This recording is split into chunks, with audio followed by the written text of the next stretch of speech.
इलाके में। तो यूक्रेन ने उनको मौका दे दिया।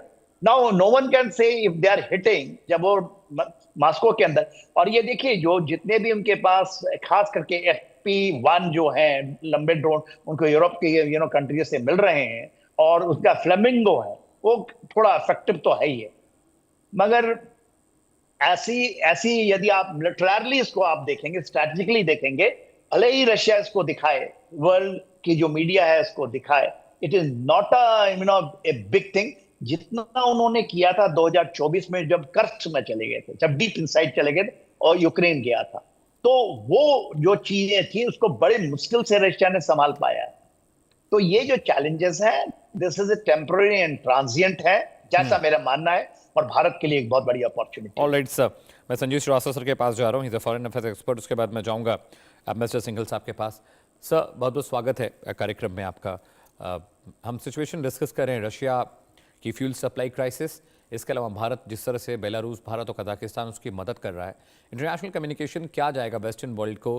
क्या ट्रंप एक बार फिर से भारत से नाराज़ होंगे क्योंकि वो रशिया को कमज़ोर करने की कोशिश कर रहे हैं, लेकिन फ्यूल सप्लाई करने की वजह से रशिया की जो कमज़ोरी है, जो उसकी दिक्कतें हैं, कहीं ना कहीं कम होंगी?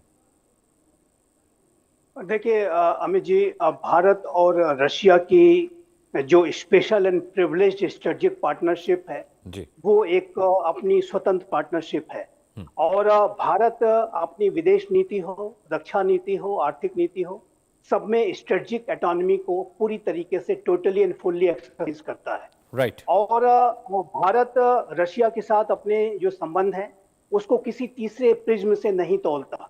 और यही गलती अमेरिका के राष्ट्रपति डोनाल्ड ट्रंप ने की कि जब उन्होंने रशिया से ऑयल के इंपोर्ट को लेकर के भारत के ऊपर जो 25% का एडिशनल टैरिफ लगाया, उसमें वो भारत और अमेरिका के संबंधों को रशिया के प्रिज्म से तौल रहे थे।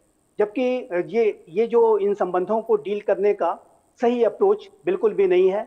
और जैसा कि मैंने कहा कि भारत और रशिया के जो संबंध हैं वो special and privilege strategic partnership है। और वहीं हमारी जो भारत और अमेरिका के साथ जो रणनीतिक साझेदारी है, जिसको हम कहते हैं कंप्रेहेंसिव ग्लोबल स्ट्रेटेजिक पार्टनरशिप, और दोनों ही को भारत अलग अलग तरीके से ट्रीट करता है, दोनों को स्वतंत्र तरीके से ट्रीट करता है और अपनी जो स्ट्रेटेजिक ऑटोनॉमी को पूरी तरह से इंटैक्ट रखता है। रशिया के साथ हमारे जो संबंध है वो विश्वास के ऊपर आधारित संबंध है। ये टाइम टेस्टेड रिलेशनशिप है। जब कभी भी भारत को रशिया की आवश्यकता पड़ी या पूर्ववर्ती सोवियत यूनियन के समय में भी जब भारत को सोवियत यूनियन की आवश्यकता पड़ी, तो वो हमारे साथ संकट के समय में हमेशा से खड़ा रहा। और भारत भी जब रशिया को ऐसी आवश्यकताएं पड़ती हैं तो भारत एक सच्चे मित्र की तरह से, एक टाइम टेस्टेड पार्टनर की तरीके से, दोस्त की तरीके से रशिया के साथ खड़े रहता है। और भारत किसी दबाव में आकर के रशिया के साथ यदि आप कोई अमेरिका या वेस्टर्न वर्ल्ड सोचे कि भारत अपने संबंधों को अपने व्यवहार में बदलाव लाएगा, तो ये कभी भी किसी कीमत पे नहीं होने जा रहा है।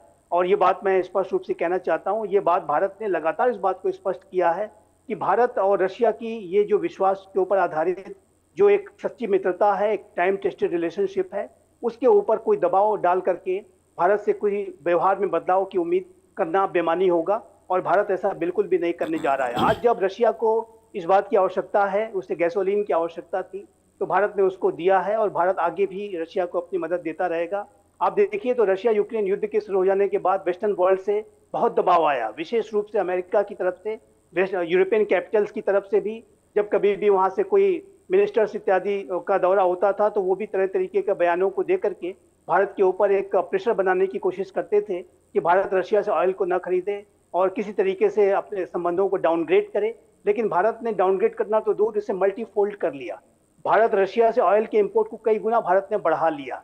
और ये भी बात अपनी जगह बिल्कुल सही है कि रशिया ने भी वो जो ऑयल तब दिया था भारत को डिस्काउंटेड रेट पर दिया था, और जो एनर्जी सिक्योरिटी के भारत के अपने इंपेरेटिव से उसको भी ध्यान में रखते हुए अपनी आर्थिक नीतियों में भी, अपनी ऊर्जा नीति में भी स्ट्रेटेजिक ऑटोनॉमी को पूरी तरह से एक्सरसाइज करते हुए भारत ने ये जो रशिया का जो क्रूड ऑयल है भारत ने खरीदा था।